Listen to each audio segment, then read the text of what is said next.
வீசுது. உங்கள் சத்யாவில் குளு குளு ஏசி ஆஃபர். ஓகே, ஷோக்குள்ள போயிடலாம். தமிழ்நாட்டில் 5 வருஷம் கழிச்சு வேட்பாளர்கள்லாம் திரும்ப பார்க்க ஆரம்பிச்சிருக்கிறாங்க மக்கள். மக்களோட மைண்ட் வாய்ஸ் என்னன்னா, உங்க அக்கப்போர் தாங்க முடியலையே, வந்துடுறீங்களே அப்படிங்கிற மாதிரி. ரோட்ல கொஞ்சம் பாதை விட்டு கேம்பெயின் பண்ணுங்க அப்படிங்கிறது தான் மக்களோட எதிர்பார்ப்பா இருக்கு. ஆமா, இந்த அக்கப்போர்லாம் பத்தி பேசுறதுக்கு முன்னாடி அமெரிக்கா நடத்தின அந்த போரை பத்தி பேசிடுவோம். கண்டிப்பா. அந்த போர் ஒரு வழியா நின்றுச்சு. நேத்து ட்ரம்ப் என்ன சொல்லியிருந்தாருன்னா, நான் கொடுத்த கெடு முடிகிறதுக்குள்ள அவங்க ஈரான் ஒரு நல்ல முடிவா எடுக்கல அப்படின்னா அந்த நாகரிகமே இருந்ததுக்கான தடமே இல்லாம அழிச்சிருவோங்கிற அளவுக்கு ஒரு மிரட்டல்லாம் எடுத்திருந்தாரு. ஆஹா, இது எங்க போய் முடியுமோ அப்படின்னு நம்ம யோசிச்சுட்டே விடியும் போது இந்த போர் முடிஞ்சிருச்சு. அதுல இப்ப என்னன்னா, பாகிஸ்தானோட அதிபர் ஷெபாஸ் ஷெரீஃபும் அந்த ராணுவ தளபதி அசீம் முனிரும் பேச்சுவார்த்தை நடத்தி தான் இந்த போரை நிறுத்தியிருக்காங்க அப்படிங்கிறத ட்ரம்ப்பே சொல்லியிருக்காரு. ஏன்னா அவர் தான் சொல்லிட்டு இருப்பாரு, இந்தியா பாகிஸ்தான் போரை நான் தான் நிறுத்தினேன்னு. இப்போ ஷெபாஸ் ஷெரீஃப் இதை நிறுத்தியிருக்காரு. நம்ம ஏற்கனவே சொல்லியிருந்தோம், யார் நிறுத்தினாலும் இந்த போர் நின்னா அப்படிங்கிறது சொல்லியிருந்தோம். இப்போ அதுல ஃபர்ஸ்ட் ஷெபாஸ் ஷெரீஃப் என்ன சொல்லியிருந்தாருன்னா, ஒரு 10 நிமிஷம் இருந்தது டைம். அவர் ட்ரம்ப் கொடுத்த டைம் முடிகிறதுக்கு 10 நிமிஷம் இருந்தது. அதுக்கு முன்னாடி தான் இந்த அறிவிப்பை ஷெபாஸ் ஷெரீஃப் வெளியிட்டு இருந்தாரு. அதுல இப்போ எல்லாருமே ஒத்துக்கிட்டாங்க, 2 தரப்புமே ஒத்துக்கிட்டாங்க.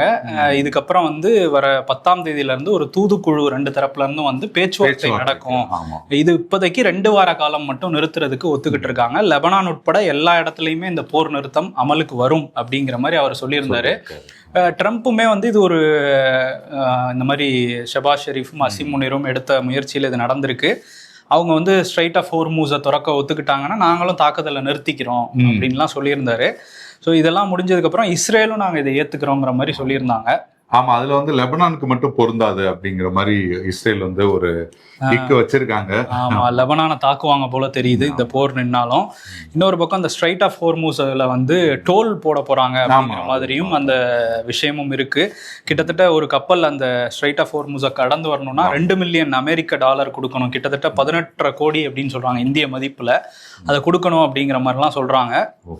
இப்ப ட்ரம்ப் மத்திய கிழக்குக்கே இது ஒரு பொற்காலம் அப்படின்லாம் சொல்லியிருக்காரு. அவர் போஸ்டா போட்டு இந்த ட்ரூத் சோஷியல்ல தள்ளிட்டு இருக்கிறாரு. எப்படி அமெரிக்காவுக்கு இது பொற்காலமோ அது மாதிரி இங்கேயும் ஒரு பொற்காலம் அப்படின்லாம் சொல்லியிருக்காரு. ஸோ இந்த பேச்சுவார்த்தையே ஒரு 2 வார காலத்துக்குள்ள சுமூகமா போச்சுன்னா நிரந்தர போர் நிறுத்தம் வரும் அப்படின்னும் சொல்லியிருக்காங்க. பட் ட்ரம்ப் மாத்தி பேசக்கூடியவர். இன்னைக்கு ஒரு முடிவை எடுத்திருக்காரு. இந்த 2 வார காலம் நிறைய இருக்குது அவருக்கு.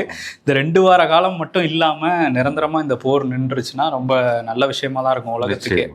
கடந்த சில நாட்களுக்கு முன்பாக பார்த்தோம்னா, வெறும் எலெக்ஷன் பிரேக்கிங்ல பார்த்தோம்னா, யாரு வேட்பாளர், எந்த கட்சிக்கு எந்த தொகுதி, யார் எங்க போறா, யாரோட வேட்பு மனுக்கள் ஏற்றுக்கொள்ளப்பட்டு இருக்கு, யாரோடது நிராகரிச்சிருக்காங்க அப்படிங்கிற மாதிரி வந்தது. ஆனா இன்னைக்கு அந்த ஒரு பிரேக்கிங் அப்படிங்கிறது ரொம்பவே ஒரு அதிரடி உத்தரவா வந்திருக்கு போல. ஆமா, தேர்தல் ஆணையர் வெளியிட்டு இருக்காரு. ஞானேஷ்குமாரோட அதிரடி முடிவுல ஒரு முடிவு எடுக்கப்பட்டிருக்கு. என்ன அப்படின்னா, தலைமைச் செயலாளரை மாத்திருக்காங்க. முருகானந்தம் தான் தமிழ்நாட்டோட தலைமைச் செயலாளரா இருந்தாரு. இப்ப நாங்க சாய்குமாரை மாத்துறோம் அப்படின்னு சொல்லியிருக்காங்க. இவர் சாய்குமார் முந்தைய ஆட்சி காலத்துல, அதிமுக ஆட்சி காலத்துல தனி செயலாளரா இருந்திருக்காரு. எடப்பாடி பழனிசாமிக்கு அந்த S1 இருந்திருக்காரு. ஆமா, செக்ரட்டரியா இருந்தவர் தான் இந்த சாய்குமார். அதே மாதிரி லஞ்ச ஒழிப்புத்துறைக்கான டிஜிபியையும் மாத்திருக்காங்க. அதான் லஞ்ச ஒழிப்புத்துறை டிஜிபியா இருந்த டேவிட்சன் தேவாசீர்வாதம் அவருக்கு பதிலாக சந்தீப் மிட்டல் அவர் அறிவிச்சிருக்காங்க. நீங்க எப்படி ஏற்கனவே சாய்குமாருக்கு ஒரு ஹிஸ்டரி சொன்னீங்கல்ல, முந்தைய ஆட்சியில எடப்பாடி பழனிசாமி அவருக்கு தனிச் செயலாளரா இருந்தார் அப்படின்னு சொன்னீங்களோ, இவர் மோடியோட தீவிரமான ஒரு பக்தர் அப்படின்னு சொல்றாங்க. ஆமா, காவல்துறை வட்டாரத்துக்குள்ள இருக்கிற தகவலை தான் சொல்றாங்க. நாடாளுமன்றத்துல அந்த சைபர் விஷயங்கள்லாம் பார்க்கும்போது யாராவது எங்கேயாவது ஏதாவது ட்வீட் போட்டா கூட போய் பிடிச்சு இழுத்துருவாரு அப்படின்ற மாதிரி சொல்றாங்க. அசாம் போலீஸ் கரெக்டா இருப்பாரோ? சரி, இப்ப என்னன்னா, இவரை பத்தி திமுக கூட்டணியில இப்பவே அதான் பேச ஆரம்பிச்சிருக்காங்க. இது என்டிஏ கூட்டணி ஆட்கள் 2 பேரை போட்டிருக்காங்க அப்படின்னு அவங்க பேசியிருக்காங்க. இவங்க என்ன சொல்றாங்கன்னா, ஏற்கனவே திமுக ஆதரவான ஆட்கள் தான் இருந்தாங்க, அவங்களதான் மாத்திருக்காங்க அப்படிங்கிற மாதிரி ஒரு விவாதம் போயிட்டு இருக்கு. மறைமுகமா இந்த வேலை நடக்குதா அப்படின்னு கேட்டோம்னா, மறைமுகமா இல்ல, நேரடியாவே அதான் ட்ரை பண்ணிருக்காங்க அப்படின்னு சொல்றாங்க. ஓப்பனாவே தேர்தல் ஆணையம் பண்றாங்க, சப்போர்ட் பண்றாங்கிற மாதிரி ஒரு குற்றச்சாட்டை சோசியல் சோசியல் மீடியால திமுக தரப்பு வைக்கிறாங்க. வச்சிட்டு இருக்காங்க. இன்பர்ஃபெக்ட் ஷோ ஆன் ரோடு ஆமா வந்து போயிட்டு இருக்காங்க. தலைவர்கள் பிரச்சாரம் மாதிரி. ஆமா, சிவியும் வந்து ஊரா போய்கிட்டு இருக்காரு. ஆமா, இன்னைக்கு எந்த ஊர்ல எந்த ரோட்ல நின்னு பேசுறாருங்கிறத நம்ம வீடியோவா பாத்துருவோம். Welcome to imperfect show on road Vikatan election express 2026 powered by Chennai Silks associate sponsor boomer session தோத்திஸ் வெஹிக்கிள் பார்ட்னர் மகேந்திரா. தேனி மாவட்டத்தை பொறுத்த வரைக்கும் 4 சட்டமன்ற தொகுதிகள் இருக்கு. ஆண்டிப்பட்டி, பெரியகுளம், போடிநாயக்கனூர், கம்பம். ஆண்டிப்பட்டி, போடிநாயக்கனூர், கம்பம்லாம் வந்து முடிச்சாச்சு. பெரியகுளம் மட்டும் வந்து பார்க்கணும். இப்போ நம்ம கூட பெரியகுளத்தை சேர்ந்த நம்ம விகடன் மேயர் ராஜ் மனோகரன் சார் இணைஞ்சிருக்காரு. சார் வணக்கம். வணக்கம் சார், எப்படி சார் இருக்கீங்க? நல்லா இருக்கேன் சார், அருமையா இருக்கேன். பெரியகுளம் எப்படி இருக்கு சட்டமன்ற தொகுதி? பெரியகுளம் சட்டமன்ற தொகுதியில தான் நாங்களும் ஓட்டு போட போறோம்ங்க. பெரியகுளம் இந்த வட்டத்துல வந்து ஏற்கனவே நின்ன திரு சரவணகுமார் அவர்களுக்கு திமுகல வந்து சீட்டு கொடுக்கல. அவங்களுடைய கூட்டணி நண்பர்கள் கொடுத்துருக்காங்க விசிகாவுக்கு. எங்களை பொறுத்த வரைக்கும் வெற்றி வாய்ப்பு நிச்சயமா இந்த வட்டம் அமமுக டாக்டருக்கு தான் இருக்கு. இந்த மாதிரி நம்ம 4 சட்டமன்ற தொகுதிக்கும் போய் தனித்தனியாக வீடியோக்கள் வந்து போட போகிறோம். அதையும் நீங்கள் வந்து பாருங்க. மக்கள் கருத்தை வந்து தெரிஞ்சுக்குவாங்க. நன்றி, ரொம்ப நன்றி சார், வணக்கம். தாவேகா தலைவர் விஜய் 2 நாளா பிரச்சாரத்தெல்லாம் கேன்சல் பண்ணியிருந்தாரு. இன்னைக்கு ஒரு வழியா போயிடலாம் அப்படின்னு சொல்லிட்டு தனி விமானம் மூலம் தூத்துக்குடி போனாரு. தூத்துக்குடியில இருந்து ரோட் ஷோ பண்ணிட்டு நெல்லையில போய் பிரச்சாரம் பண்ணியிருக்காரு. இன்னைக்கும் அவர் வாகனத்துக்கு பின்னாடி வந்த 2 வீலர்ஸ்லாம் வந்து ஆக்சிடென்ட் ஆயிருக்கு. நம்ம அவர் சில நேரங்களில் ரத்து பண்றதே நல்லதோன்னு தோன்ற அளவுக்கான சம்பவங்கள்லாம் கூட நடந்துட்டு இருக்கு. ரோட்ல நம்ம வந்து பார்க்க முடியுது. ரொம்ப ஆபத்தான முறையில நிறைய பேர் போயிட்டு இருக்கிறாங்க அவரை பாத்திரணும் அப்படிங்கிறதுல. ஆமா, எப்படி நீங்க சொன்ன மாதிரி சென்னையில பல்வேறு இடங்கள்ல வந்து பிரச்சாரம் நடைபெறுவதா இருந்து கடைசியில வந்து ரத்தாயிடுச்சு. சில கூட்டங்களை இவங்களே வந்து ரத்து பண்ணிட்டாங்க. நீங்க எவ்வளவு நேரம் தான் கொடுக்குறீங்களா, எங்களுக்கு வேணவே வேணாம் அப்படிங்கிற மாதிரி பழி வாங்கியிருக்காங்க போலீஸ். நீங்க மட்டும் தான் கேன்சல் பண்ணுவீங்களா, நாங்களும் பண்றோம், 1 மணி நேரம்லாம் எங்களுக்கு பத்தாது அப்படிங்கிற மாதிரி பண்ணியிருக்காங்க. அதனால சென்னையில பேச வேண்டிய எல்லா கண்டென்ட்டும் மொத்தமா சேர்த்து கொண்டு போய் திருநெல்வேலியில வந்து பேசியிருக்காரு. 30 நிமிஷத்துக்கு மேல போயிருக்குமே. ஆமா, கண்டிப்பா. ஜனநாயகன் முடக்கத்துல ஆரம்பிச்சு என்னைய முடக்கிறதுக்கு என்னைய சுத்தி இருக்கிறவங்களை வச்சு கரெக்டா எலெக்ஷனுக்கு 30 நாளைக்கு முன்னாடி வந்து எனக்கு செக் வைக்க பாக்குறாங்க. அது என்னன்னு உங்களுக்கே தெரியும் அப்படின்னு சொல்லி இருந்தாரு. அதையும் தாண்டி பாத்தீங்கன்னா ஒரு காமராஜர் தானா, ஒரு எம்ஜிஆர் தானா, ஒரு அண்ணா தானா அப்படின்னு இவ்வளவு காலம் மக்கள் நீங்க எல்லாம் அப்படியே ஏங்கி போயிருந்தீங்க. சரி, எல்லாத்துக்கும் சேர்த்து நாங்க தாவேக்கா வந்திருக்கோம் அப்படின்னு சொல்லியிருக்காரு. சரி, என்ன சொல்ல வர்றாரு? இவங்க எல்லாம் சேர்ந்ததுதான் தாவேக்காவா? ஆமா, இவங்க எல்லாமே அவங்களோட இடத்தையெல்லாம் வந்து இவங்க வந்து நாங்க நிரப்புவோம் அப்படின்னு எப்படி இதெல்லாம் பேசுறாரு சொல்லியிருக்காரு. சரி, சொல்லியிருக்காரு. அடுத்து வந்து பாத்தீங்கன்னா உண்மையான காங்கிரஸ் வந்து தாவேக்கா பக்கம் தான் இருக்காங்க அப்படின்ற மாதிரி. யாரு உண்மையான காங்கிரஸ், யாரு முதல்ல அதுவே நமக்கு தெரியாம தான் தேடி. எனக்கு தெரிஞ்சு செல்வம் நினைக்கிறேன். ஏன்னா அவர் தான். ஆமா, அவர் ஒரு ஆள் தான் அங்க போனாரு. அவர் கூட ஒரு சில பேர் போனாங்க. இருந்தா கூட அவர் வந்து உண்மையான காங்கிரஸ் செல்வத்தை தான் நம்புறாரா? நிச்சயமா. ஏன்னா செல்வம்னு ஒருத்தர் அங்க போனதுக்கு அப்புறம் தான் இப்படி ஒருத்தர் இருந்திருக்காரு தெரிஞ்சது. ஆமா, அவர் தான் உண்மையான காங்கிரஸ் கண்டுபிடிச்சு நம்ம கொடுத்துருக்காங்க தாவேக்கா. பட் காசு கொடுத்து காங்கிரஸ் கூட்டணியில வச்சிருக்கிறாரு. தமிழ்நாடு காங்கிரஸுக்கு காசு கொடுத்திருக்காரு ஸ்டாலின்ங்கிற மாதிரிலாம் பிரச்சாரம் பண்ணியிருந்தாரு. இன்னொன்னு வந்து வழக்கமா வந்து பெரிய கட்சிகள் தான் சொல்லுவாங்க, நீங்க வந்து புதுசா வர கட்சிகள் சின்ன கட்சிகளுக்கு ஓட்டு போட்டீங்கன்னா அந்த ஓட்டு வந்து வேஸ்ட் ஆயிடும் அப்படின்னு. ஆனா வந்து இவர் வந்து அந்த டாக்டிக்ஸ் வந்து கையில் எடுத்திருக்காரு. மீனவர்கள், பெண்கள், இந்த பொதுவாக எல்லாம் சொல்லி நீங்க வந்து மாற்று கட்சிகளுக்கு ஓட்டு போட்டீங்கன்னா உங்க ஓட்டுலாம் வேஸ்ட் ஆயிடும். நீங்க எனக்கு ஓட்டு போட்டீங்கன்னா தான் பெண்கள், மீனவர்கள், மாணவர்கள் எல்லாருமே வந்து மகிழ்ச்சியா இருக்கலாம் அப்படின்ற மாதிரி. அதனால எங்களுக்கு ஓட்டு போடுங்க அப்படின்னு கேட்டிருக்காரு. அதே மாதிரி வந்து திமுக, பாஜக 2 பேருக்குமே நான் அரசியலுக்கு வந்தது பிடிக்கல, அதனால வந்து என்னை வந்து முடக்க பாக்குறாங்கிற மாதிரி பேசியிருந்தாரு. திமுக கூட்டணின்னு சொன்னவர் அதிமுக கூட்டணின்னு சொல்லாம பாஜக கூட்டணி அப்படின்னு தான் மென்ஷன் பண்றாரு. 2 கூட்டணியுமே வந்து சரியில்லை, நாங்க தான் கரெக்டுங்கிற மாதிரி பேசிட்டு இருந்தாரு. ஊழல் விஷயத்திலயுமே பாத்தீங்கன்னா ஊழல்ல வந்து அப்படியே நாரி போய் கிடக்கு தமிழ்நாடு. இப்ப ஆள்ற கட்சியும் சரி, ஏற்கனவே ஆண்ட கட்சியும் சரி இப்படி ஆக்கிட்டாங்க. எனக்கெல்லாம் மக்கள் பணத்தை எடுக்கிறதுக்குலாம் எந்த தேவையும் இல்லை, நான் அதுக்காகவும் வரவும் இல்லை அப்படின்லாம் அப்படி கையை முறுக்கி பயங்கரமா பேசியிருக்காரு. ஆமா, அதெல்லாம் பேசியிருக்காரு. அதே மாதிரி 234 தொகுதியிலையும் இந்த விஜய் தான் நிக்கிறேன் அப்படின்லாம் பேசியிருந்தாரு. ஆனா 234 தொகுதியிலே நிக்கலையாமே. ஆமா, ஒரு விஜய் அவுட் ஆயிட்டாங்க. ஒரு விஜய் தேர்தலுக்கு முன்னாடி விஜய் வந்து அதுவும் முக்கியமான இடத்துல வந்து வேட்புமனு நிராகரிக்கப்பட்டிருக்கிறதுனால நமக்கு வந்து லைட்டா இல்ல ஹெவியாவே வந்து டவுட் வருது. ஏன்னா பொதுவா வந்து பெரிய தலைவர்கள் நிக்கிற இடத்துல அங்க இருந்து யாராவது ஒரு வேட்பாளர்கள் திடீர்னு காணாம போவாங்க, பண்ணுவாங்க. போய் வீட்டுல போய் ஃபார்ம் எடுத்துட்டு வரேன்னு போனவரை ஆளக்கானம் அப்படின்னு சொல்லி கம்ப்ளைண்ட் எல்லாம் கொடுத்துருக்காங்க போல. பல ஸ்வீட் பாக்ஸுகள் அந்த வேட்பாளர்களுக்கு பெரிய தலைகள் கிட்ட இருந்து கைமாறும். கடந்த காலங்கள்ல அப்படியான சம்பவங்கள்லாம் நடந்திருக்கு. இங்க வந்து 2 வேட்பாளர்களோட வேட்புமனுமே நிராகரிக்கப்பட்டிருக்கு. சோ எதிர்க்கட்சி தலைவர் எடப்பாடி பழனிசாமி அவரோட வெற்றியை வந்து எளிதாக்குறதுக்கான ஒரு முயற்சியா அப்படிங்கிற மாதிரியான பல கேள்விகளும் வந்து எழுந்திருக்கு. ஆமா, ஏன்னா வந்துட்டு இப்போ என்ன நடக்குது அப்படின்னா, சில தொகுதிகளில் குறிப்பாக திருச்சி மண்டலத்தில் உள்ள சில தொகுதிகளில் அங்கே உள்ள அமைச்சர்கள் வந்து தாவேகா வேட்பாளர்களை கவனிக்கிறதுக்கு ரெடியாக இருக்காங்கங்கிற தகவல் வருது. அதே மாதிரி கொங்கு பெல்ட்டில் செந்தில் பாலாஜி வந்து இந்த மாதிரிலாம் பண்ணுறாருன்னு தாவேக்காலே குற்றச்சாட்டு வைக்கிறாங்க. இதில் வந்து ஓசூர் ஊத்தங்கரையெல்லாம் வேட்பாளர்களே மாற்றினாங்க. மாற்றினதுக்கான காரணம் இவங்கெல்லாம் விலை போயிடுவாங்க, அந்த மாதிரி பேச்சுவார்த்தையெல்லாம் நடக்குதுன்னு தெரிஞ்சதுனால தான் விஜய் மாற்றிட்டாருன்னு தாவேக்கால இருந்து சொல்கிறாங்க. நம்ம பார்த்துருக்கோம் கடந்த காலங்களில் தேசிய கட்சிகள் ஆட்களையே அதிமுகவோட முக்கிய புள்ளிகளும் திமுகவோட முக்கிய புள்ளிகளும் எதிரில் நின்னா விலை கொடுத்து வாங்குற கதைகள்லாம் நமக்கு நடந்திருக்கு. அது வந்து தாவேகா கிட்டையும் நடக்குது அப்படின்னு வந்து சொல்றாங்க சில இடங்கள்ல. அப்படியான வேட்பாளர்களை தான் விஜய் வந்து செலக்ட் பண்ணியிருக்காரு போல. ஆமா, இன்னொன்னு வந்து நாளைக்கு வேட்புமனு வந்து வாபஸ் வாங்குற நாள் வேற.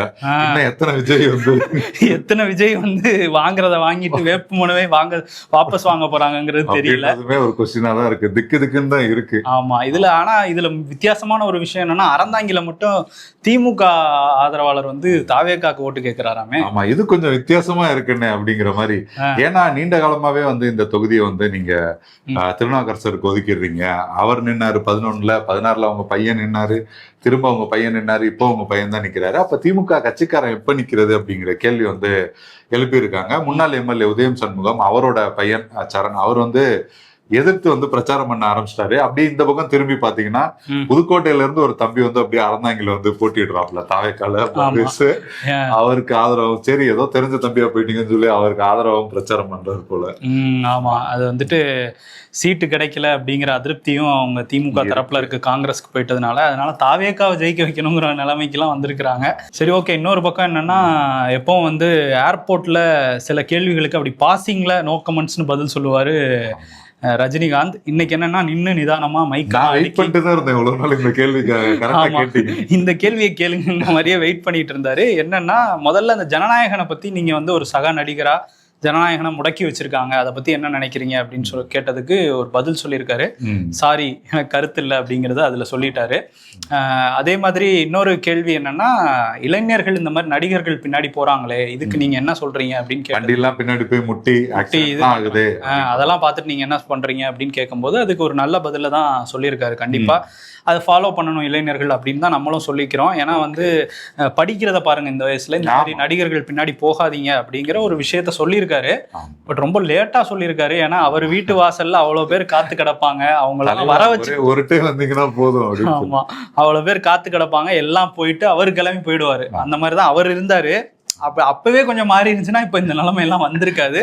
பட் இப்பதான் அவருக்கு இதை பேசணும்னு தோணி இருக்கு ரஜினிகாந்த். தொடர்ச்சியா தான் இதெல்லாம் பார்க்க முடியும். ஆமா, எனக்கு வந்து ரத்தம், மத்தவங்களுக்கு வந்தா தக்காளி சட்னி அப்படிங்கிற மாதிரி தான் அப்படிங்கிற மாதிரி கரெக்டா இன்னைய தேதிக்கு தான் நான் இதை பேசுவேன்னு நினைக்கிறேன். சொன்ன விஷயம் கரெக்டா இருக்கிறதால சொன்ன விஷயத்த நம்ம வந்து ஏத்துக்கிறோம். பட் நேரம் தான் தேதி பின்னர் அறிவிக்கப்படுங்கிற மாதிரி அந்த மாதிரி ஆயிடுச்சு. எப்பயோ பேச வேண்டியது. அது மாதிரி ஜனநாயகனுக்குமே குரல் கொடுத்திருக்கலாம். பட் அது அங்க கோச்சுக்கு வரல. ஜி நண்பர் கரெக்ட். அவர் நண்பரா இவர் நண்பரா? ஆமா, அவர்தான் முக்கியம். அவர்தான் ஜனநாயகனும் வேற. உண்மையான ஜனநாயகன் மோடி தானே. தென்றலா இருக்க தெற்க புயலா மாத்திராதீங்க அப்படின்னு முதலமைச்சர் மு க ஸ்டாலின் வந்து சென்ட்ரலுக்கு வந்து, அதாவது ஒன்றியத்துக்கு வந்து சவால் விட்டுருக்காரு. சென்ட்ரல் எல்லாம் ஒரு ரைட்டிங்கே வருது. ஆமா, அதுல வந்து என்ன சொல்றாரு அப்படின்னா, இப்ப இந்த 16ஆம் தேதி நாடாளுமன்றம் கூட போகுது. அதுல தொகுதி மறுவரையறை பத்தின அந்த மசோதாலாம் கொண்டு வர போறாங்கிற மாதிரி ஒரு பேச்சு இருக்குல்ல. நீங்க அதை எப்படி பண்ண போறீங்கிறதே இப்போ வரையும் ஏன் சொல்லாம இருக்கீங்க? அந்த டீலிமிட்டேஷன் அப்படிங்கிறத ஏன் ரகசியம் காக்குறீங்க அப்படிங்கிற கேள்வியை எழுப்பியிருக்காரு. ஏன்னா இது வந்து தென் மாநிலங்களுக்கு ஒரு அநீதி இழைக்க போறாங்க, இந்த மாநில உரிமைகளை பறிக்க போறாங்கிற மாதிரி அந்த பதிவுல போட்டு ஒரு கண்டன பதிவு மாதிரி தான் அதை போட்டிருக்காரு. ஆமா, அந்த தொகுதி மறுவரையறைய திரும்ப கையில எடுத்திருக்கிறாரு முதலமைச்சர். ஆமா, இன்னொன்னு என்னன்னா, எல்லா மாநிலங்களும் வந்து தேர்தல் அப்படி இப்படின்னு பார்வையை எங்கேயோ கொண்டு போயிட்டு இருக்க நேரத்துல டக்குன்னு இந்த மாதிரியான வேலைகளை வந்து இறங்கி இப்ப பண்ணாதான் சரியா இருக்கும். சரியா இருக்கும். எல்லாம் அது யார் யாருக்கு போகுதோ அவங்க எல்லாம் எலெக்ஷன்ல இருக்காங்க. வெஸ்ட் பெங்கால் யார் இதெல்லாம் எதிர்க்கிறாங்க, அவங்க தமிழ்நாடு முடிச்சு விட்டுலாம். இதுதான் சரியான, இப்ப தும்முனா சரியா இருக்கும் அப்படிங்கிற மாதிரிதான் தெரியுது. ஆமா, வந்திருக்கிறாங்க. இன்னொரு பக்கம் வந்து ஏற்கனவே வெள்ளிவாக்கத்துல போய் சபரீசன் வந்து பேசியிருந்தாரு, நேரடி அரசியல் என்ட்ரி அப்படிங்கிறது விவாதமாச்சு. இப்ப திரும்பியும் களம் இறங்கி இருக்காரு போலயே. ஆமா, திரும்பவும் களம் இறங்கி இருக்காரு. இன்னொன்னு நீங்க சொன்ன மாதிரி கன்னியாகுமரி இப்ப போயிருக்காரு. போய் அங்கதான் கொஞ்சம் நாகர்கோவில் கன்னியாகுமரி எல்லாம் வீக்கா இருக்கு அப்படிங்கிற மாதிரி. நீங்க இதுக்கு முன்னாடி பாத்தீங்கன்னா வேட்பாளர் தேர்வுக்கு முன்னாடியே வந்து திருநெல்வேலியில போய் சுற்றுப்பயணம் அந்த மாதிரிலாம் இருந்தாரு. சோ எங்கெங்கெல்லாம் தேவையோ அங்கெல்லாம் போயிட்டு நேரடியாவே களத்துல இறங்கி வெற்றி வாய்ப்பை எப்படி கொண்டு வருது அப்படின்னு களத்துல இறங்கி வேலை செய்யறாரு போல. ஆமா, ஒரு சப்போர்ட்டிவான குடும்பம் எப்படி இருக்கணும் அப்படிங்கறது வந்து முதல்வர் குடும்பம் உண்மையிலே அதை நமக்கு திரும்ப திரும்ப காமிச்சிட்டு இருக்கிறாங்க. ஏன்னா ஒரு பக்கம் மாமா பிரச்சாரத்துல பிஸியா இருக்காரு, இன்னொரு பக்கம் மச்சானும் பிஸியா இருக்காரு, கனிமொழி அவங்களுமே பிரச்சாரத்துல இருக்காங்க. சோ இந்த நேரத்துல நம்ம தான் சப்போர்ட்டிவா இருக்க முடியும் அப்படின்னு சொல்லிட்டு ஒரு பொறுப்பை உணர்ந்த அந்த வேலையை வந்து கண்டிப்பா இப்படி ஒரு மாப்பிள்ளை ஒரு குடும்பத்துக்கு கிடைக்கிறது வந்து உண்மையிலே நிச்சயமா ஒரு நல்ல விஷயம் தான். ஆமா, பியூஷ் கோயல் வரைக்குமே நீங்க பாத்தீங்கன்னா குடும்ப அரசியல்னு சொல்லிட்டு எல்லார் பேரையும் சொல்றவர் வந்து உதயநிதி ஸ்டாலின் அவர்கள் பேரை கனிமொழி பேர்களை சொல்லும் போது மிஸ்டர் சபரீசன் அப்படின்னு அவர் பேரையுமே சொல்லிதான் சொல்றாரு. டெல்லி வரையும் லிங்க் இருக்குல்ல, அந்த மிஸ்டர் தான் எங்க இடிக்குது. மிஸ்டர் வந்து அது இடிக்குது. இன்னொரு பக்கம் வந்து மானிமா கூட்டணியில இருக்கிறாங்க, திமுக கூட்டணியில. ஆனா ஒரு இடத்துலயுமே போட்டியிடல அப்படிங்கிறது ஒரு செய்தி. அதை நம்ம பார்த்தோம். அதுக்கு முன்னாடியே வந்து விருப்ப மனு எல்லாம் வாங்கியிருந்தாங்க. போட்டியிடுறவங்க எல்லாம் வாங்க, யாருக்கெல்லாம் ஆசை இருக்கோ வந்து விருப்ப மனு வாங்கிக்கங்க அப்படின்னு அறிவிப்பு. இல்லாத சீட்டுக்கு யாரும் போட்டியிடுவார் தெரியல, அதையும் போட்டிட்டு இருக்காங்க. அதுவும் என்னன்னா 50,000 ரூபாய் விருப்ப மனு, ரொம்ப காஸ்ட்லியான கட்சி அப்படிங்கிறதுனால 50,000 ரூபாய் அது யாரும் வாங்க மாட்டாங்கன்னு நினைச்சு அவங்க போட 60 பேருக்கு மேல வாங்கிட்டாங்களாம். கிட்டத்தட்ட 30 லட்சம் ரூபாய்க்கு மேல கலெக்ட் ஆயிருக்குது. இது எங்க போட்டியிடாததுக்கு எதுக்கு விருப்ப மனு வாங்கினீங்கன்னு பயங்கரமா விமர்சனங்களும் சோசியல் மீடியால வந்துச்சு. இப்ப என்ன பண்ணிருக்காங்கன்னா, ஏப்ரல் 16ஆம் தேதி வரையும் நாங்க திரும்ப கொடுக்குறோம் அந்த பணத்தை, வந்து வாங்கிக்கிறவங்க வாங்கிக்கலாம் அப்படின்னு வந்து சொல்லியிருக்காங்க. உண்மையிலே சில கட்சிக்கிறவங்க வாங்கிக்கலாமா? வாங்கிறவங்க 16ஆம் தேதி வரையும் தான் லாஸ்ட் டேட். அதுக்குள்ள வாங்கிக்கிட்டீங்கன்னா அந்த 50,000 கிடைக்கும். இதுல என்னன்னா, சில கட்சிகள் விமர்சனம் பண்ணா கூட எதுவும் கொடுக்க மாட்டாங்க. அந்த வகையில இதை நம்ம வந்து பாராட்டலாம். விமர்சனங்கள் வந்ததுக்கு அப்புறம் ஓகே. ஆனா 60 சீட்டு கொடுப்பாங்கன்னு நம்ப வச்சிருக்காரு. 60 பேர் வாங்கியிருக்காங்க. ஆனா வந்து நம்பி வாங்கியிருக்காங்க. அவங்கள நினைச்சா வந்து ஆழ்ந்த அனுதாபங்கள். அவர் 6 சீட்டாவது கொடுத்துருந்துருக்கலாம் ஒரு 60 பேருக்கு. ஆமா, 6 சீட்லாம் கொடுக்கல. கடைசியில வந்து இப்ப பிரச்சாரம் தான் இனிமே பண்ணுவாரு ஆதரிச்சு. அப்படிதான் இருக்குது நிலைமை. சரி, நேற்று அந்த வேட்புமனு பரிசீலனையில வந்து பல இடத்துல வந்து வேட்புமனு ஏற்பு, நிராகரிப்பு இந்த மாதிரிலாம் வந்து நடந்தது. ஒரே ஒரு இடத்துல வந்து கைகலப்பே வந்து நடந்திருக்கு. ஆமா, ஜோலார்பேட்டை அந்த தொகுதி சார்பா பாத்தீங்கன்னா நாட்றாம்பள்ளி தாலுகா ஆபீஸ்ல தான் அந்த வேட்புமனு பரிசீலனை அப்படிங்கிற விஷயங்கள் நடந்திருக்கு. அங்க முன்னாள் அமைச்சர் KC வீரமணி அவர் தானே இங்க போட்டியிடுறாரு. அங்க பாத்தீங்கன்னா ஜெயபிரகாஷ் ராமமூர்த்தி அப்படிங்கிற 2 தொழிலதிபர்கள் சொல்றாங்க. அவங்க போயிட்டு இவர் வந்து போட்டிருக்க இந்த பிரமாண பத்திரத்திலாம் நிறைய தவறான தகவல்கள் இருக்கு, இதை வந்து நீங்க ஏற்க கூடாது அப்படின்லாம் சொல்லி தங்களோட கருத்துக்களை வந்து தெரிவிக்க வந்திருக்காங்க. வீரமணி அவரோட ஆதரவாளர்கள் எல்லாம் போயிருக்காங்க. அங்க போய் ஒரு மாதிரி கைகலப்பு அப்படிங்கிற மாதிரி ஆயிருக்கு. ஆமா, அதுவும் அடிச்சு வெளியே அனுப்புறாங்க. அந்த வீடியோ எல்லாம் வேற வெளியாயிருக்கு. ஆமா, வீரமணி ஏரியால இந்த மாதிரி அடிச்சு அனுப்பியிருக்காங்க. இதை வந்து திமுக அந்த தொகுதியில பிரச்சாரம் பண்ணும்போது எடுத்து போடுறாங்க. இன்னொன்னு வந்து இப்படி எதிர்கட்சி வந்து இப்படி பண்ணிட்டு இருக்கவங்க தான் இன்னொன்னும் சொல்லிக்கிறாங்க, ஆளுங்கட்சி வந்து சட்டம் ஒழுங்கு சரியில்லை, நிறைய குற்றங்களை வந்து தடுக்க தவறிட்டாங்கலாம் சொல்லிட்டு இவங்களே நேரடியா கலவரத்துல இறங்குறதுலாம் குற்றம் நாங்க பண்ணுவோம், ஆனா மத்தவங்க பண்றதானா தடுத்துக்குங்கிற மாதிரி அப்படிங்கிற மாதிரி நேரடியா. அதுவும் ஒரு முன்னாள் அமைச்சர் அவரோட ஆதரவாளர்கள் இப்படி போய் தாக்குதல் நடத்துறதெல்லாம் கவர்மெண்ட் ஆபீஸ்லயே வச்சு அடிக்கிறாங்க. இதெல்லாம் நம்ம பாக்குறோம். மிகப்பெரிய கொடுமையா தான் இருக்கு. ஆமா, தென்காசி மாவட்டம் மருதம்புத்தூர் இந்த ஊரை சேர்ந்தவர் மணிகண்டன். இவர் ஒரு விவசாயி. இங்க வந்து அவரோட பண மரம் ஒண்ணு இருந்திருக்கு. அதுல வந்து ஒரு கணையம் கட்டி இருந்திருக்கிறாங்க. இதை வச்சு கல் இறக்குறாங்க அப்படிங்கிற ஒரு தகவல் வந்து காவல்துறைக்கு போயிருக்கு. இசக்கி ராஜா அப்படிங்கிற எஸ்ஐ வந்து சில காவலர்களை கூட்டிட்டு அந்த பகுதிக்கு போயிருக்காரு. அந்த கணையம்லாம் இருந்திருக்கு. இதை பார்த்துட்டு மணிகண்டனோட வீட்டுக்கு போய் அவரை கூட்டிட்டு வந்து இந்த ஸ்பாட்ல வச்சு விசாரிச்சிருக்காங்க. அவரோட அப்பா பெருமாளையும் வந்து கூட்டிட்டு வந்திருக்காங்க. இந்த நேரத்துல வந்து இவரோட அண்ணன் சிவன்கிறவர் வந்து அந்த பகுதிக்கு வரும்போது, என்ன பண்ணிட்டு இருக்கீங்க, எதுக்கு தம்பிய அப்பாவெல்லாம் கூப்பிட்டு வந்திருக்கீங்க அப்படின்னு கேள்வி கேட்க ஒரு வாக்குவாதமா இருக்கு. இதுக்கிடையில வந்து மணிகண்டனை மேலையும் ஏற்றி விட்டுருக்காங்க. அந்த வந்து பானையை இறக்கிட்டு வாங்க அப்படின்னு சொல்லிட்டு அனுப்பிச்சிருக்கிறாங்க. அவர் மரத்துல ஏறிட்டு இருந்திருக்காரு. இங்க கீழே வாக்குவாதம் போயிட்டு இருந்திருக்குது. அந்த நேரத்துல அந்த எஸ்ஐ இசக்கி ராஜா வந்து கோவத்தோட உச்சிக்கு போய் என்ன பண்ணியிருக்காருன்னா, அவர்கிட்ட இருந்த கன்னை எடுத்து மரத்துல ஏறிக்கிட்டு இருந்த மணிகண்டனோட 2 காலில் சுட்டிருக்காரு. 4 ரவுண்டு சுட்டதுல 2 புல்லட் வந்து அவர் காலில் வந்து பட்டிருக்கு. கீழே விழுந்திருக்காரு, படுகாயம் அடைஞ்சிருக்காரு. இது ஒரு பெரிய பரபரப்பை ஏற்படுத்தியிருக்கு. அந்த உறவினர்கள்லாம் வந்து சாலை மறியல் போராட்டத்திலலாம் ஈடுபட்டிருக்காங்க. நம்ம இப்பதான் பார்த்தோம் சாத்தான்குளம் வழக்குல ஆமா. இப்பதான் மரண தண்டனை 9 காவலர்களுக்கு கொடுக்கப்பட்டிருக்கு. இருந்தா கூட இப்படியான பிரச்சனை அடுத்த நாளே வந்து நடக்குது அப்படிங்கிறது நமக்கு அதிர்ச்சி. தமிழ்நாடு முழுவதுமே அதுக்கு வந்து கடுமையான கண்டனங்கள், நிறைய விவசாய அமைப்புகள், சமூக ஆர்வலர்கள் பலருமே கூட கடுமையான கண்டனங்களை வந்து தெரிவிச்சிட்டு இருக்காங்க. இந்த விஷயத்துக்கு வந்து இவ்வளோ ஒரு மிருகத்தனமா ஏன் நடந்துக்கணும் அப்படிங்கிற ஒரு கண்டனங்களையுமே சொல்லிட்டு தான் இருக்காங்க. துப்பாக்கி எடுத்து பொது இடத்துல சுடுறாங்கன்னா காவல் உடைய போட்டுட்டா நாங்க தான் இல்லங்கிற மாதிரி சில பேர் நினைக்கிறாங்க. இவங்களுக்குலாம் தீவிரமான கவுன்சிலிங் கொடுக்கப்படணும். ஒரு பக்கம் எடப்பாடி பழனிசாமி சூறாவளி சுற்றுப்பயணம் போயிட்டு இருக்காரு, இன்னொரு பக்கம் வந்து கூட்டங்கள் போட்டு முதலமைச்சரும் பிரச்சாரம் பண்ணிட்டு இருக்காரு, துணை முதலமைச்சரும் வந்து பயணம் பண்ணிட்டு இருக்காங்க. இப்ப என்னன்னா இதெல்லாம் பாக்குற அரசியல் பார்வையாளர்கள்லாம் என்ன சொல்றாங்கன்னா, ஸ்டாலின் வந்து ஜெயலலிதாவோட பாணியை பின்பற்றுறாரு, அதே நேரத்துல எடப்பாடி பழனிசாமி கலைஞரோட பாணியை வந்து பின்பற்றிட்டு இருக்காரு அப்படிங்கிற மாதிரி சொல்றாங்க. இதுல என்னன்னா நம்ம பார்த்தோம், முன்னாள் முதலமைச்சர் ஜெயலலிதா வந்து 2011-16 காலகட்டத்திலே அந்த வாகனத்துல போய் அந்த பிரச்சார வாகனத்துல போய் பிரச்சாரம் பண்றது அப்படிங்கிறத கொஞ்சம் கொஞ்சமா குறைச்சிக்கிட்டாங்க. அவங்களுக்கு வந்து கொஞ்சம் உடல்நல பிரச்சனைகள்லாம் இருக்குங்கிற மாதிரி அப்பவே சொன்னதுனால அதெல்லாம் வந்து குறைச்சிக்கிட்டதா அந்த டைம்ல வந்து நம்ம பார்த்தோம். இந்த மாதிரி கூட்டங்கள் போடுறது, அங்கங்க போய் பொதுவா ஒரு இடத்துல மக்களை கூட்டி அங்க மேல இருந்து வெயில்ல உட்கார வச்சு ஆமா அதுவும் தான் சிறப்பா பண்ணுவாங்க. இப்ப என்னன்னா முதலமைச்சர் மு க ஸ்டாலின் என்னன்னா அந்த மாதிரி மேடை போட்டு பிரச்சாரங்கள் பண்றாரு. அதே நேரத்துல கருணாநிதி அவர் வந்து 2006-11 ஏன் 16ல கூட அவர் வந்து சில இடங்கள்ல பிரச்சார வாகனத்துல போய் பிரச்சாரம்லாம் பண்ணாரு. ஸோ பிரச்சார வாகனத்துல போய் மக்கள் கிட்ட நின்று ஒரு சூழ்ந்து பிரச்சாரம் பண்றது அது ஒரு பெரிய அளவுல கை கொடுக்கும்னு கருணாநிதி வந்து நம்பினாரு. வந்து கூட்டத்தை பார்த்தே கூட கண்டுபிடிச்சிருவாருன்னு சொல்லுவாங்க. இந்த டைம் வந்து நம்ம ஜெயிப்போமா, நமக்கு எப்படி ஆதரவு இருக்குன்றத கூட்டத்தை வச்சே கண்டுபிடிச்சிருவாருன்னு சொல்லுவாங்க. ரிசல்ட் முன்னாடியே அவருக்கு தெரிஞ்சிடும்.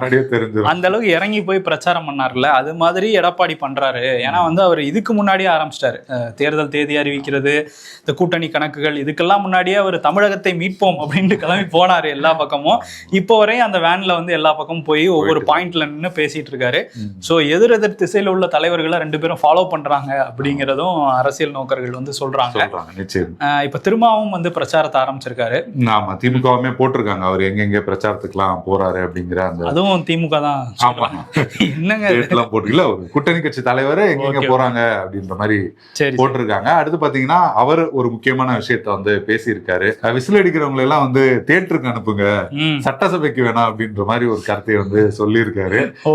நேத்து கூட பாத்தீங்கன்னா செங்கோட்டையன் எல்லாம் வந்து சொல்லியிருந்தாரு, குழந்தைகளுக்கு ஒரு இதுனா விசில் அடிச்சீங்கன்னா சரியாகும், முதியவர்களுக்கு ஒரு பிரச்சனைனா இந்த விசில் அடிக்கணும் அப்படிலாம் சொல்லிட்டு இருந்தாரு. ஆமா, அப்படிப்பட்டவங்க எல்லாம் நீங்க தியேட்டருக்கு அனுப்பிச்சிருங்க, நாட்டுக்கு செட் ஆக மாட்டாங்க. ஓகே, இப்ப செங்கோட்டையன் அப்ப நடிக்க வந்துருவாரோ இவர் சொல்றபடி பார்த்தா?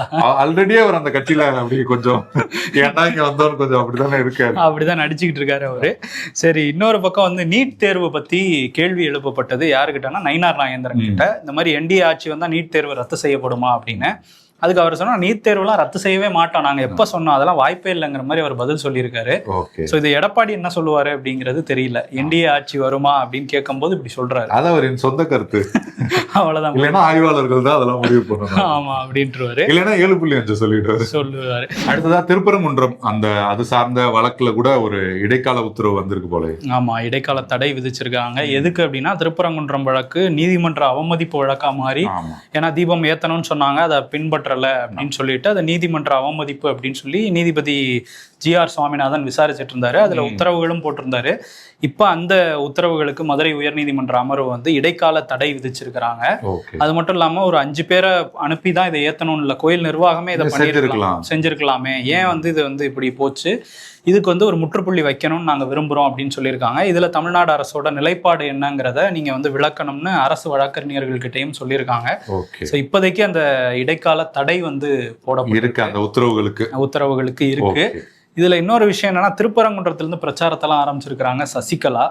என்ன சொல்றாங்க, திருப்பரங்குன்றம் மலை மேல உச்சியில ஏத்தணும் அப்படிங்கிறது ஒரு இதுவா இருக்குது, ஒரு பிரச்சனையா போயிட்டு இருக்கு, அதுக்கு நாங்க ஆட்சிக்கு வந்தோம்னா தீர்வு காணுவோம் அப்படின்னு சொல்லி, அதாவது தீர்வு காண மாட்டோம் அப்படிங்கிறத அப்படி சொல்லியிருக்காங்க. திருப்பரங்குன்றம் தனி மாநிலமா இல்ல?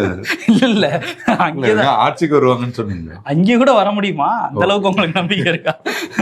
இப்ப என்னன்னா, அவங்க அங்க அந்த பகுதியில இருக்கிற வேட்பாளர்களுக்கு ஆதரவா பிரச்சாரம் பண்ணியிருக்காங்க. அதுல என்ன சொல்றாங்கன்னா, நன்னிலம் தொகுதியில நாங்க போட்டிருந்தோம் ஒரு வேட்பாளரை.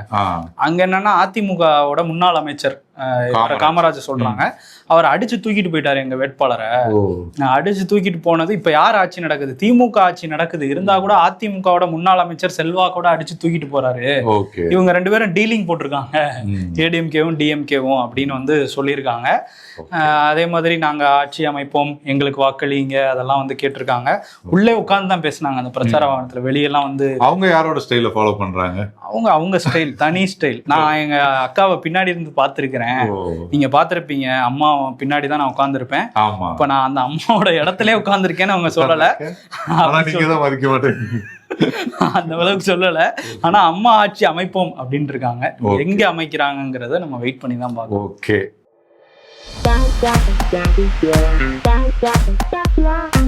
உனக்கு உண்மையிலேயே 5 வயசு தானா?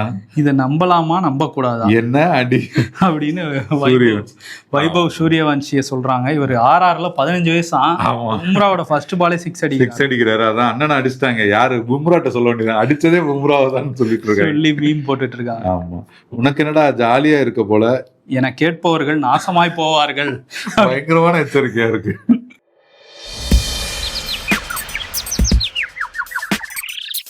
அதுல பாருங்க சம்பந்தி, ராசி பலன்ல போட்டிருக்க கெட்டது எல்லாமே நமக்கு கரெக்டா நடக்கும். ஆனா அதுல போட்டிருக்க நல்லது ஒண்ணு கூட நடக்காது. இந்த சம்பளத்தை வச்சுக்கிட்டு தான் கார் வாங்கணும், வீடு வாங்கணும்னு கனவு கண்டுட்டு இருக்கியா அப்படின்னு கடவுள் வந்து பேஸ்லிப்ப பார்த்துட்டு சொல்றாரு, இதெல்லாம் ஒரு சம்பளம் அப்படின்னு. இதோ வந்துட்டேன். விருது பகுதிக்கு வந்துட்டோம். இன்னைக்கு யாருக்கு விருது கொடுக்கலாம்? லோக்கல் சம்பவங்கள்லாம் விட்டுறலாம். மிகப்பெரிய ஒரு சம்பவத்தை நிகழ்த்தி பாகிஸ்தானின் ஒரு ஷெபாஸ் ஷெரீப் சொன்னதை கேட்டு இவ்வளவு நல்லவரா நடந்துகிட்ட ட்ரம்புக்கு கொடுத்துடலாமா? ஆமா, இதுக்கு பாராட்டி கொடுத்தே ஆகணும். ஏன்னா வந்து இந்த போரால இங்க வீட்டுல அடுப்பு கூட எரியாத நிலைமைக்கு கொண்டு வந்து நிறுத்திட்டு இருந்தாருங்க.